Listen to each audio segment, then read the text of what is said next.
What's up? It's your buddy Mark. Well. Guess who's back? Guess who's back? Um, I'm back also doing General Hospital reactions. I started to do them and I actually stopped before the show stopped because they were just doing so much flashback stuff. There was only like 10 minutes of new footage per episode, so it was just kind of a waste of time. I also react to hip hop, so a lot of people think this is like career suicide. I don't think so. I don't care. I like General Hospital. I'm not embarrassed by it. I had a girlfriend that made me watch it, and in return, I got to watch Red Sox games. Not really a fair trade, but on her part. But and then my mom watched it, and I got hooked. Anyone watching General Hospital Reaction knows Sonny and Jason are gangster. So I got hooked on the show, and it's a good show. And so anyway, today was a good one. I seen a clip on YouTube yesterday by Steve Burden. Said do not miss the beginning, the first minute. And of course the weather had to break in. I'm trying not to use the F-bomb because I got a comment on that. And anyway, but they broke in the first minute, kind of messed things up, but still we get to see guess who's back. I knew he was coming back. Whenever a show keeps bringing up a character's name who's no longer on the show, hopefully he'll be the original person, not a recast, but the person's coming back if they keep bringing him up. So anyway, with no further, obviously major spoilers. If you want to be spoiled, I would watch this. Here we go. Guess who's back?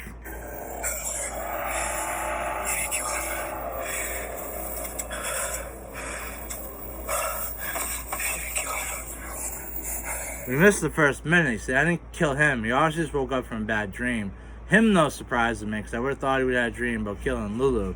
But, alright, whatever.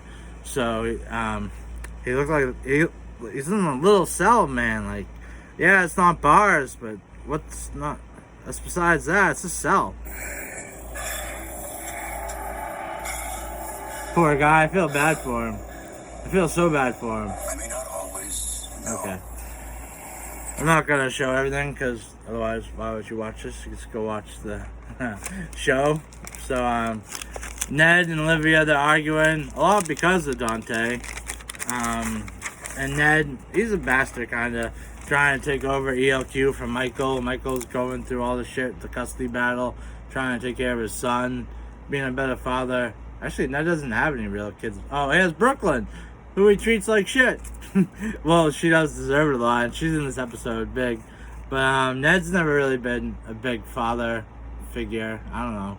But he should have tried to do what Michael thinks he's doing, is help him out when Michael goes to his custody here, and I'll try to take advantage.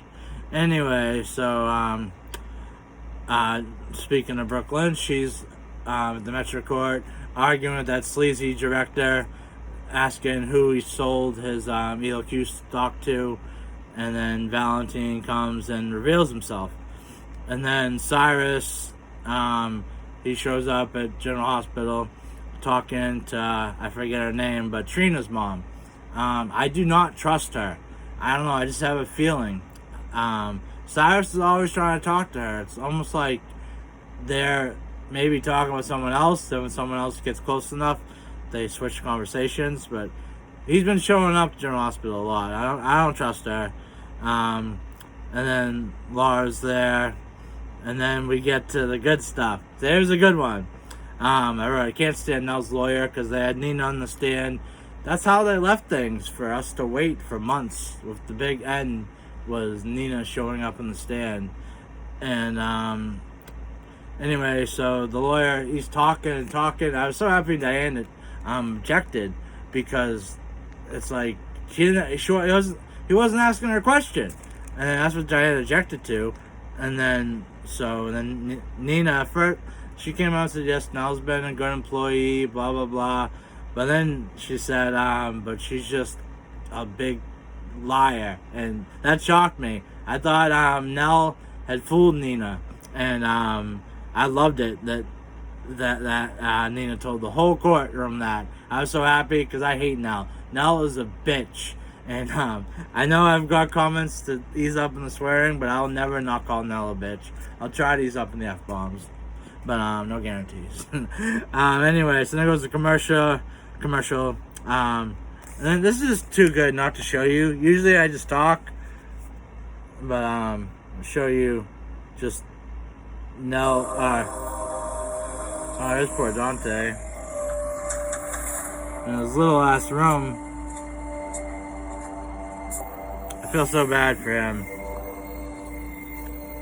Okay. Mayor Collins, it is good. Let's fast forward. She masks her true. Your Honor, permission to treat this witness. Marcus tried to find legal ways to put Cyrus away. That's Trina's but mom Cyrus and was Laura, too of smart. He course. was too They're slick. watching that. So, Marcus tried to follow his own code of ethics to put a dangerous criminal behind bars. And that's why I try to explain to Trina is that her father took a stand for what he believed in. I think Trina is very lucky to have a father like Dagger. Now she can't seem to help herself. This is fine. Manipulates, This she is great. masks her true intentions. She can't seem to form a bond with people. She just uses them. She sees this cussing. This is supposed to be Nell's witness testifying for her that she's a good person now. That she's changed. I love it. I love it so much. Oh man. Let's keep going. As a contest that she will do anything to win. What? Objection. Objecting to your own witness. Even I know you can't do that. Your Honor, permission to treat this witness as hostile. I'm not hostile. You just wanted to know the truth, and the truth is that Nell's marriage to Julian is... Answer the questions that I asked you. I can't stand this guy. Now, Honor. Like, people could call Diane a bad lawyer because she represents Jason and Sonny, who do kill people, but she has no knowledge if they're planning on killing someone. Like, she doesn't like help them.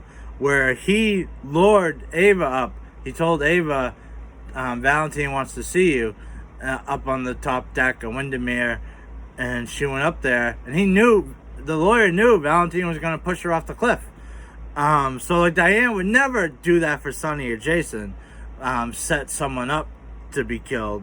She'll defend them after they get arrested for maybe killing someone, whether guilty or not, but she won't take part of the killing. That's the big difference. Where he's a scumbag lawyer, and every bad guy like uses him right now. Currently in the care of a psychiatrist. What?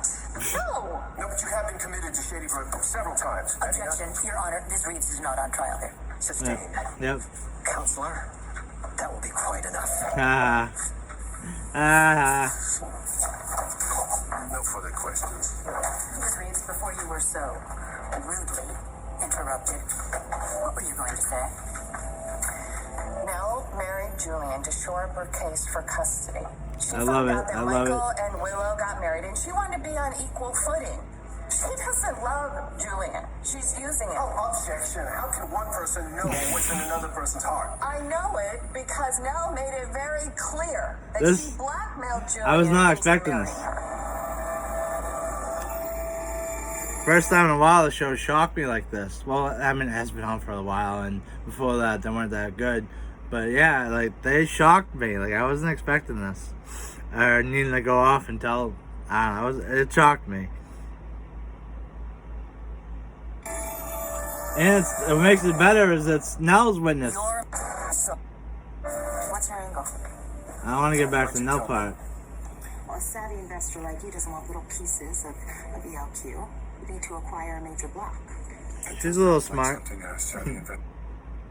Had to resort to desperate measures and do whatever it takes. She also said that Julian values his life way too much not to play by her rules. Those were Mrs. Jerome's exact words. That her newly wedded husband values his life too much I love not it to so play much. by her rules. Yes, those were her exact words. You double-crossing bitch. I knew I was crazy for trusting a baby stealer. I mean, you are so starved for attention that you just blew up your own wedding to publicly humiliate your groom, and now you're going to do the exact same thing to me? She's You such a waited little until the bitch. 11th hour to get here and try and make up a story about blackmail. I mean, what did Carly get to you? Were you talking to her? What's your angle, Nina? Don't sit down, please. Be quiet. Oh, and you talk about This is desperate great. measures. Michael forced Willow to marry him because she knows if she refuses, she'll wind up sleeping with the fishes like everyone else that gets in Sunny's way. I was very surprised Nell went that far, because, yeah, we all know Sonny's gangster, but he never hurt a woman and children. But actually, Sonny was against Michael being in a loveless marriage, even it was to get custody. Carly was all for it, but Sonny wasn't. I think because Sonny's been in a loveless marriage before. Actually, so was Carly. But anyway, she said, but there was no threats against Willow, nothing like that. She agreed under her own free will completely. Plus, she thought Wiley was her son forever. Willow Wiley. Tongue twisters, man. You know, I really... Nina, Nell. But it turns out you are just like everybody else here. I mean, maybe you just hated me all along, or maybe you're just jealous that my child is actually alive. That was such a low blow. Help Carly take my baby away from me, because guess what? Guess what, Nina? She's never gonna take him away from me, because Wiley is mine! Oh, for God's sake, shut Talk about losing your cool. I thought she was gonna play the heart attack card. Oh. Now let's watch her tone just completely switch. There was a commercial there. It's got deleted out. Yeah, her attitude, her tone, she just went from yelling to her sweet little voice. Brief medical recess, Your Honor. Obviously, my client was... Obviously, your client's a bitch. I apologize for my outburst, Your Honor. My need to protect my child from all the lies was so strong that I completely lashed out and I didn't know what I was saying. She didn't know what I was Your saying. Honor, I would like to recall Willow Corinthos to the stand. Okay, so I can't just show the whole episode, otherwise what's the point? Alright, so Nell goes back to her sweet voice. That's right where we're at. Willow gets on the stand. She does great. She was asked, was she forced to marry Michael? She said no, not at all. She said, you know, all the things, all the true things. Basically, she told the truth. And you could tell it was true and sincere. And, you know, you can see the sparks between them. I feel really bad for Sasha and Chase. But now Sasha, someone gave her Coke, so she would stop crying to do the model shoot. And I feel so bad for Sasha, but that's not today's episode. She's not even in today's episode, so we'll get to her eventually. Then back to Dante, the poor kid. Poor guy, I don't want to call him a kid. He's in this little room. He's writing to his mom. His pencil's like this big. So obviously he's been writing along a lot. And then it goes back to Ned and Olivia. And Ned basically saying that he wants to be CEO again. Which, again, just a dickhead thing to do. Then goes to commercial. Valentine, he's buttering up Brooke. Saying just that if, you know, that you get a music career back, that he could help her do all types of stuff. And then they're at the courtroom. The judge, he said, you know, we'll get back to this later or something. I think he said a recess. I forget what he said. Tomorrow or something like that. And Nell thinks she did good. She's saying the lawyer's pretty much yelling at her for her outburst. And Nell was saying, I showed how much I cared about my son. She's delusional. She's absolutely crazy.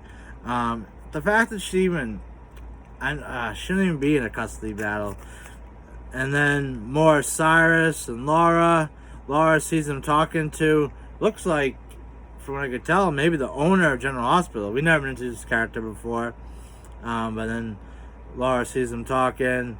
And then ask about the future of GH or something like that. Then goes to commercial again. Laura talks to that guy we just saw Cyrus talking to, and that guy says that Cyrus wants to invest in GH, and then he says he's busy, he's gonna go. He walks away, and Cyrus comes creeping around the corner. He's listening to Laura's whole conversation. He is creepy, kinda. And Laura says, we don't need your money. We have ELQ backing us. They've been backing us for years. And then this part was like a cut from that to Ned and Olivia. And Ned's talking about how someone's trying to take over ELQ. And then it cuts to Valentine. So you take those three sequences. You know, you got Laura saying ELQ's got GH's back.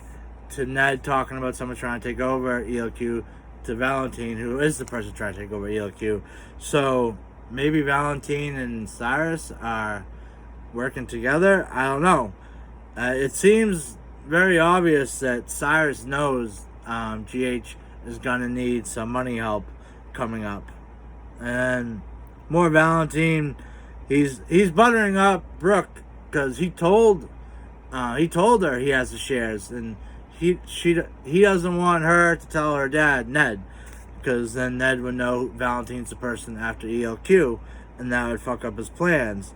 And then Valentine, he says he has shares in Deception. That was weird. Deception, that was like Brooke's mom and Ned's little music company. And then he brought up the Nurses Ball, which I thought was kind of interesting. I thought we weren't even going to do that this year, which I'm perfectly okay with. And then, alright, so now we're at the last segment. Only 5 minutes left to the show. So I really wonder how it's going to end, because there was a lot of all that courtroom stuff. Normally, it would have ended with Nina. It should have ended months ago with Nina saying Nell's a liar. And that should have been the big cliffhanger for us to hold on to all this months. Or, usually that's how it would work. But today's was a good one. Alright, so Valentine is talking to the lawyer. He's at the Metro Court. He's talking to the lawyer. Blah, blah, blah. And then Ned and Olivia, they're really fighting now. Like, they were just, like, bickering before. Now they're, like, yelling at each other. And then Dante writes, I miss you, Mom. But then he writes, but I gotta keep myself away to keep you safe. And you'll never see this letter. And someone's like, why write it? But I get it. You're stuck in a room like that. What else are you gonna do? And then Jax and Nina were talking. Nina felt bad. She's back in her office. And she was just saying that, you know, because Nell brought up Nina's past. Nina was saying how much, you know, Nina was bad before. Like, you know, she stole the baby from Ava right from her. That was crazy shit. But she kept making comparisons. Sorry, I need a little sip of water. Not used to when I was talking when I do the music reviews. She kept comparing her past self to Nell. So I think it's definite they're gonna be mother and daughter. Because after that, Jack says he's going out with Jocelyn, and he leaves Nina alone. And then Nina's now playing with the other half of the heart that Nell was holding, the half of the courtroom. And then I figured it out. Now you got Nina alone. Nell's coming for her. And yeah, so I wrote that before it happened, but there's no way for you to believe me or not. But anyway, I swear to God I did. So of course Nell shows up in Nina's office saying like, what the hell, you bitch? And Nina, she drops the heart locket thing, and that was the end. And so it was a good one to come back. It was a real good one. Alright, I want to keep this video kind of short. It's already almost 20 minutes. Be kind. This is really my first one. You know, the ones of all the flashbacks, I might even delete those. I don't know. But anyway, peace. I hope you like that. Alright.